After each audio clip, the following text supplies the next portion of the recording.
Rasulillah, la haula wala quwata illa billah. Alhamdulillah pagi ini yang cerah kita bisa berjumpa lagi dalam sebuah ramah tamah kita bersama dua orang tokoh yang saya kira kita mengenal beliau berdua. Yang pertama adalah Bang Asari Osman, jauh datang dari Medan, beliau seorang jurnalis senior, kepala 6 usianya, sudah punya cucu.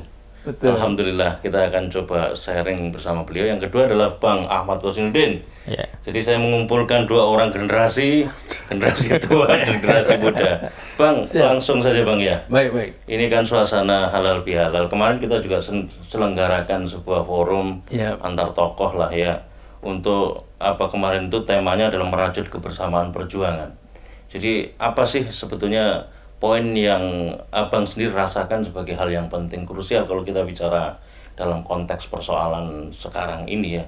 Poin penting yang sebagai simpul kita di antara seluruh elemen, di antara seluruh tokoh itu untuk bisa punya kebersamaan di dalam perjuangan itu Bang. Baik.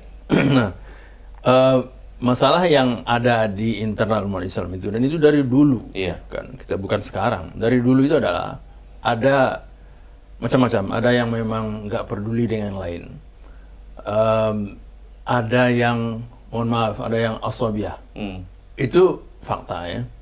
Ada yang merasa enggan bergaul dengan yang lain. Nah, kemarin acara itu menarik. Tema besarnya adalah merajut kebersamaan dalam perjuangan. Nah, ini merajut bersama dan perjuangan. Bahkan kemarin ada yang ngasih usulan klausul, bukan merajut tapi mempererat. Banyak itu. Jadi mempererat, merekat dan sebagainya. Ya lebih kurang sama itu. Nah, ini bukan pekerjaan mudah. Nah, karena tadi itu kan bahwa ada yang enggan, ada yang maunya sendiri, ada yang tidak peduli, ada yang mungkin merasa ya kami lebih baik kan gitu. Nah, ini semua pekerjaan yang tidak mudah. Dan saya berpendapat pekerjaan yang tidak mudah yang kemarin akan ditekadkan oleh antum-antum semua itu baik sekali, bagus sekali. Kenapa? Nah, saya melihat bahwa dari luar saya melihat ya, kawan-kawan yang ada kemarin itu selama hari ini mungkin lebih kurang gini. Saya ingin memberikan kritik ini, nggak apa-apa kan? Nah, bagus saya kira. Nah, ada kesan selama hari ini bahwa antum-antum eksklusif, kaku, dan tidak bisa berkomunikasi. Padahal, nah, kebanyakan yang saya temukan kemarin itu, ya sangat mudah berkomunikasi gitu. Ya, ada yang rata-rata ya bisa bercanda. Artinya gini loh, saya yakin bisa mendekati siapa saja. Nah, alangkah baiknya itu kalau diimplementasikan, diarahkan untuk ini tadi, tugas merajut, mempererat. Nah, ini bagus sekali nih. Mas Slamet ini sebagai contoh. Nah, antum candaannya itu candaan yang berkelas gitu. Gimana candaan yang berkelas itu Bang? Ya itu maksudnya itu ya orang-orang bisa terima. Antum bisa berkelas ini, bisa kelas bawah, kelas tengah, bisa kelas atas. Itu jadi berkelas. Nah, kesempatan itu luar biasa kalau antum eksploitasi, artinya diimplementasikan langsung, sehingga nanti ada jembatan. Rajut itu kan ada jarumnya, pakai benang. Antum jadi benang dan jarumnya itu. Nah, itu. Dan itu sangat diperlukan saat ini. Kenapa? Karena ada bukan kesan lagi nih, ada keterbelahan di kalangan umat Islam. Nah, tentu kita tidak, ya antum tidak dalam rangka menyeragamkan semuanya, bukan itu. Tapi berusaha agar saudara-saudara yang lain itu bisa duduk di satu ruangan, sama-sama menikmati kopinya. Nah, sama-sama menikmati sarapan. Kemudian setelah itu hilanglah semua prasangka-prasangka. Ini saya yakin gara-gara prasangka saja gitu. Nah, jadi itu tugas yang mulia. Sangat bagus sekali. Kalau itu diperankan oleh Pak Ustadz Ismail Isanto, Mas Rahmat dan Ustadz Rahmat dan yang lainnya. Ya. Nah, dan yang lain-lainnya kiai-kiai yang saya kira punya bobot yang luar biasa kemarin. Nah, dan punya tekad yang bagus-bagus semua. Jadi itu Mas Rahmat. Nah, jadi ya tinggal bismillah aja. Silaturahmi. Saya dapat kabar juga bahwa antum pun sudah melakukan silaturahmi itu. Mungkin intensifikasinya perlu sekarang, ekstensifikasinya. Nah itu lebih luas lagi. Nah masalah kendala-kendala lain itu tentu antum lebih tahu untuk menyelesaikannya. Itu saya kira. Iya. Kemarin alhamdulillah memang banyak tokoh dari berbagai kalangan ya. Dari kalangan ulama juga ada Kiai Haji Tubagus Abdurrahman Anwar, beliau adalah ketua DPP FPI, Front Persaudaraan Islam. Juga ada unsur pimpinan KUN, Khitoh Ulama Nahdien, Kiai Haji Badruddin Subhi. Kebetulan kemarin juga ada Kiai Haji Toha Kholili dari Pangkalan Madura. Saya kira Madura ini juga banyak para alim itu yang punya kegelisahan yang sama, merajut kebersamaan dalam perjuangan di tengah upaya untuk adanya agenda-agenda operasi adu domba gitu. Oke Bang, ditahan dulu Bang ya. Kita akan coba tanyakan ini ke yang muda ini. Gimana ini? Yang muda ini memahami arti kebersamaan dalam perjuangan di tengah kondisi real yang ada sekarang. Yang pertama saya ya menyesal ya tidak bisa ikut membersamai malam itu. Menyesal doang gimana? Bukan malam ya, siang ya. Karena saya ada kemarin Refli Harun juga merasa menyesal lah ya. Iya. Kedua, yang siang itu saya ngisi Liqo Syawal di Bekasi. Yang malam ada diskusi tentang tindak lanjut penolakan BBM. Karena itu juga penting. Karena kita khawatir nih, kita diam nggak bunyi tiba-tiba naik saja. Karena kan suka-suka mereka saja. Walaupun terakhir itu kan harga minyak dunia juga sudah menurun. Justru kenaikan setiap $1 itu 400 miliar pertambahan APBN. Makanya Sri Mulyani kan santai. Kenapa? Komoditi semua naik, semua dapat peningkatan benefit dari kenaikan harga minyak mentah itu. Dan terakhir kan silpa kita kan hanya 149 triliun, itu bisa diintensifikasi untuk membiayai APBN. Makanya tidak perlu utang sebenarnya. Nah, artinya kan nggak perlu juga naikin BBM. Nah, makanya itu kemarin penting juga, nggak bisa saya tinggalin ke Refli Harun itu ya Bang Refli. Tapi beberapa kali juga saya udah ketemu. Jadi pertama begini, saya kira dari generasi muda kita ingin begini ya, tidak ada lagi distorsi informasi. Benar tadi ada persepsi praduga, dan memang akhirnya harus banyak orang, bukan saya Cak Selamat, saya kira kita semua Bang harus mengambil peran sebagai jembatan. Jembatan itu kan menghubungkan ujung yang satu dengan yang lainnya. Memang ada risiko jadi jembatan, diinjak-injak di tempat lalu lalang. Tapi dia harus kokoh sehingga apa? Kepentingan itu bisa ketemu. Terlepas bahwa akhirnya setelah silaturahmi masing-masing punya pandangan dan argumentasi yang berbeda, itu biasa. Nah, bukan berarti setelah silaturahmi berbeda kemudian putus, enggak. Paling tidak nanti ketika berbeda, tahu argumentasinya begitu. Misalkan kemarin kan saya ramai dengan kawan-kawan bicara tentang khilafah. Ada yang meminta untuk ya jangan mendakwahkan khilafah lah, kita fokus dulu raih kekuasaan baru nanti kita bicara khilafah. Ya saya jelaskan. Ini bukan soal kekuasaan, tapi soal dakwah.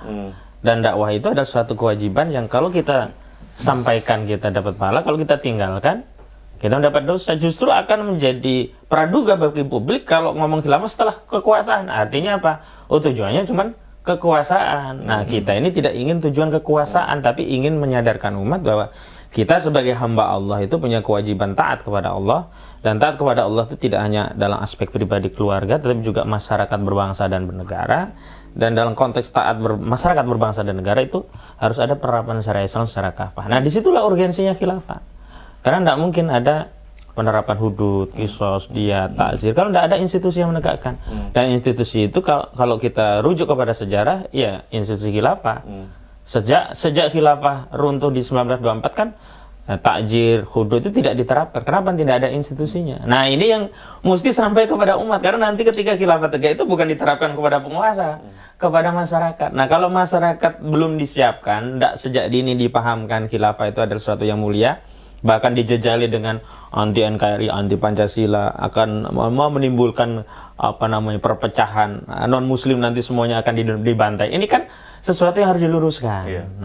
Nah kemudian ada pandangan, oh kalau begitu, begitu ya argumentasinya. Tapi saya tetap mengambil jalan ini. Nah itu sudah pada pilihan, sudah memahami argumentasi tapi mengambil pilihan yang berbeda. Akhirnya clear. Kalau belum sampai pada mengetahui argumentasi yang berbeda dengan dalilnya masing-masing, kadang-kadang persepsinya masing-masing.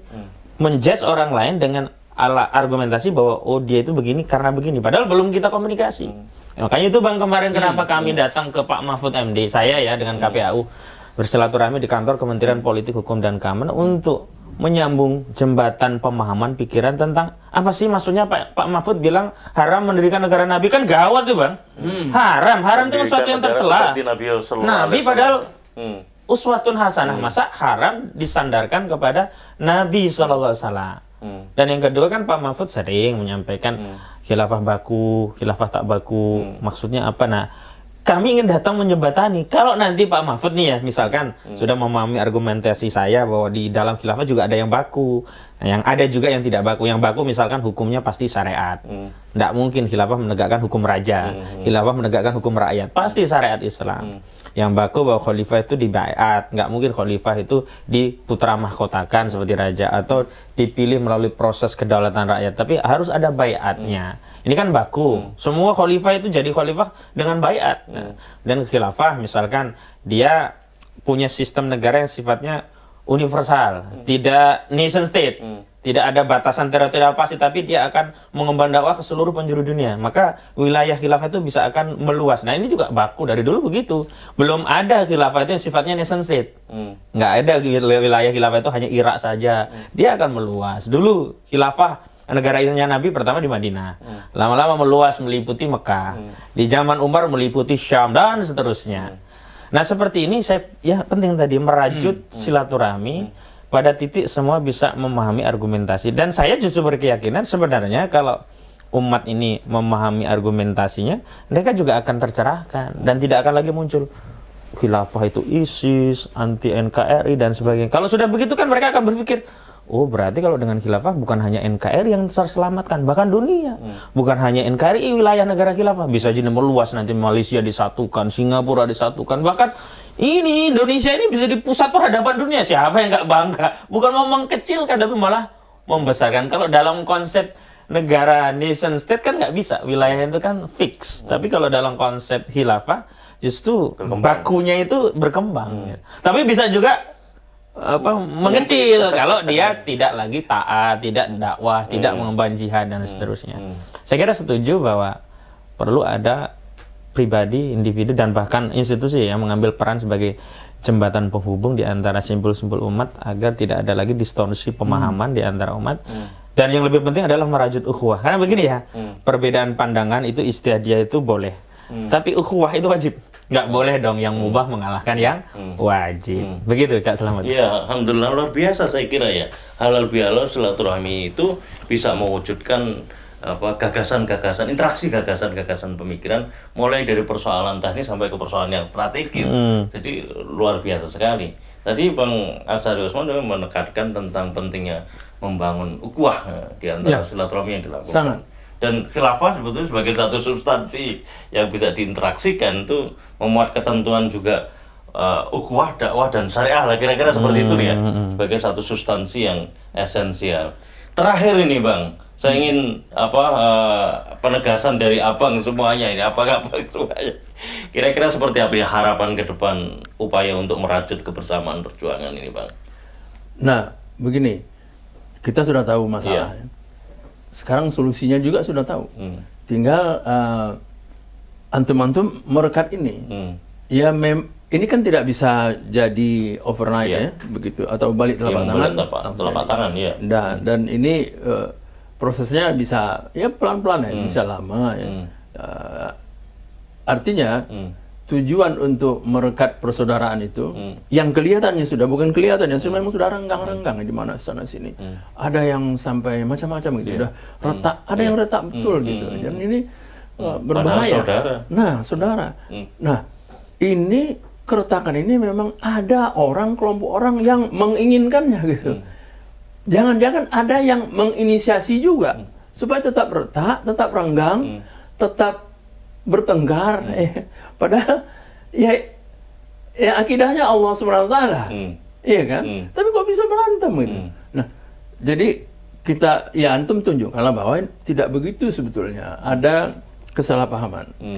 Ada gap pandangan yang muncul akibat belum memahami konsep-konsep Islam yang sebetulnya harus diperkenalkan kepada seluruh rakyat ya. Ada sangkaan-sangkaan bahwa umat Islam mayoritas akan, kalau dia diberi kekuasaan ini akan membahayakan yang lain. Nah, ini sangkaan-sangkaan yang diperkeras oleh orang-orang tertentu supaya minoritas menjadi takut. Jadi ditakut-takuti gitu orang. Padahal tidak seperti itu. Nah, ya Nabi juga nggak suruh menghabisi orang yang bukan Islam, mana mungkin itu. Tidak ada paksaan dalam beragama. Itu kan panduan yang udah sangat panduan yang sudah jelas.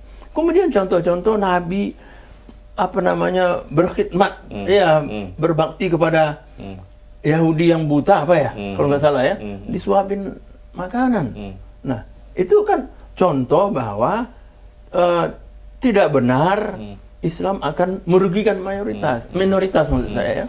Itu tidak benar. Jadi itu bisa dibangun. Pertama dulu dibangun nih persaudaraan yang sudah mulai renggang retak ini. Kemudian juga orang-orang lain perlu juga antum yakinkan gitu. Yang orang lain itu maksudnya yang di luar Islam. Diyakinkan, komunikasi kepada mereka. Ini yang konsep yang Islam itu seperti ini loh. Nah, dijelaskan kepada mereka. Bukan berarti nanti ada seperti Ustadz Khosinuddin bilang tadi bahwa minoritas akan dirugikan, sampai bukan dirugikan saja, sampai ditindas dan sebagainya. Itu kan salah total gitu. Persepsinya salah total. Nah, ini ya ada yang mendegungkan seperti itu supaya tetap takut ya dengan sistem yang sebenarnya gitu. Jadi itu ya saya kira. Ya, secara faktual keberadaan existing negara-negara sekarang justru ketika Islam minoritas tertindas kan begitu. Ya itulah persepsinya. Ketika di negara-negara yang muslimnya mayoritas itu justru minoritas non muslim yang dilindungi kan begitu. Betul. Itu realitas yang sering ada. Silakan Bang Ahmad Khosinuddin, ini apa ini harapan dari kalangan muda untuk sebuah kebersamaan perjuangan ini? Saya kira dasar kita silaturahmi itu adalah innamal mu'minuna ikhwah, dan Rasulullah juga tegas menyatakan al mu'minuna akhul muslim, kan? Al muslimuna akhul muslim.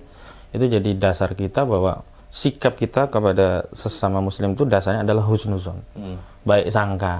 Jangan kemudian ada buruk sangka gitu, apalagi kita langsung menebar fitnah.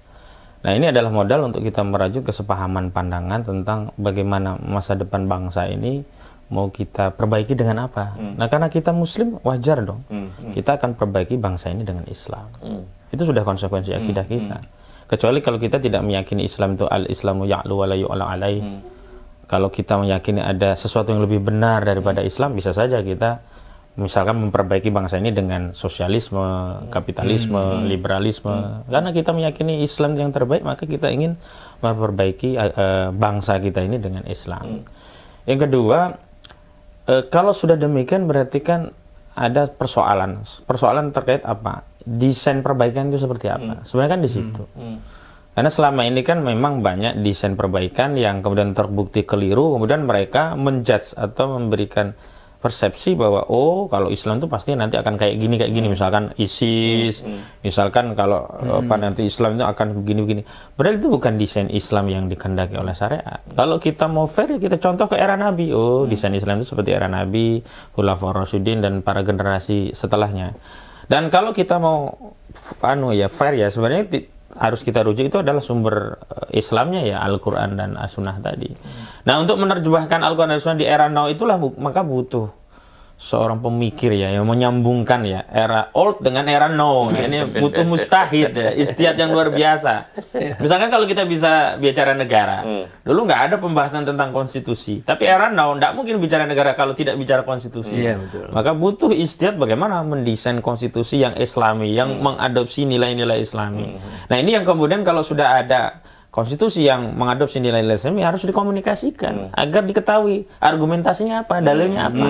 Misalkan ada satu pasal konstitusi yang menyatakan di dalam negara Islam itu semua produk legislasi harus diambil dari Islam dan sumber-sumber dalil yang diadopsi dalam Islam. Sumber-sumber dalil itu adalah Al-Quran dan As-Sunnah serta apa yang ditunjuk oleh keduanya, yakni ijma' sahabat dan qiyas.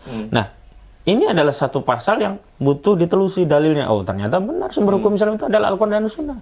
Ternyata benar ijma' sahabat dan qiyas itu ada sumber hukum. Justru kalau kita mengambil sumber selain dari sumber hukum Islam, misalkan mengambil sumber hukum dari Yunani kuno, Romawi, Persia, lagi kita dipertanyakan. Kita ini umatnya Nabi atau umatnya Romawi begitu, misalkan begitu. Kita itu mengambil milahnya Nabi Allah Ibrahim yang dilanjutkan oleh Muhammad SAW atau milahnya misalkan mohon maaf Montesquieu, John Locke, J.J. Rousseau. Ini di titik tertentu kita akan bicara tentang kita sedang memperjuangkan pemikiran siapa dan nanti akan kembali kepada siapa. Milah itu cara hidup lah ya. Cara hidup tadi, ideologi kalau sekarang ya. Nah kalau kita mengambil ideologi kapitalisme liberalisme, ya jangan harap ridha Allah akan sampai pada hati kita. Nah sampai ridha Allah itulah disitulah. Sesungguhnya kita bicara tentang masa depan bangsa itu. Substansinya satu, kita sedang bicara misi kita sebagai hamba, yakni ibadullah. Karena tidak mungkin kita beribadah tidak mengikuti apa yang dicontohkan oleh Rasulullah.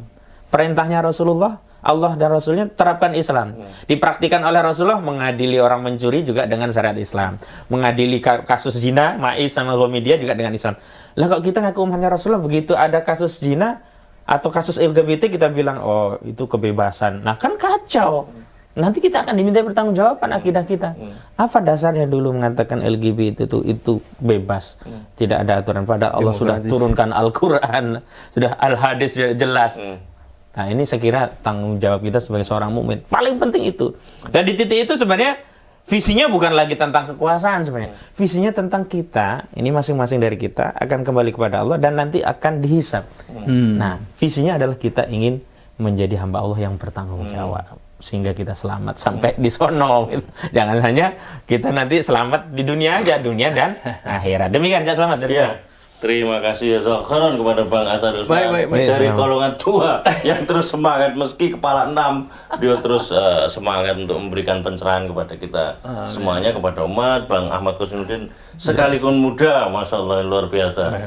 Terus energi pemikirannya terus mengalir dan saya kira ini menjadi sebuah harapan kita bersama untuk bisa mewujudkan bagaimana merajut kebersamaan perjuangan sebagai bagian dari ibadah yang telah diperintahkan oleh Allah Subhanahu wa taala. Ihdinas shiratal mustaqim, billahi taufiq wal hidayah. Wassalamualaikum warahmatullahi wabarakatuh.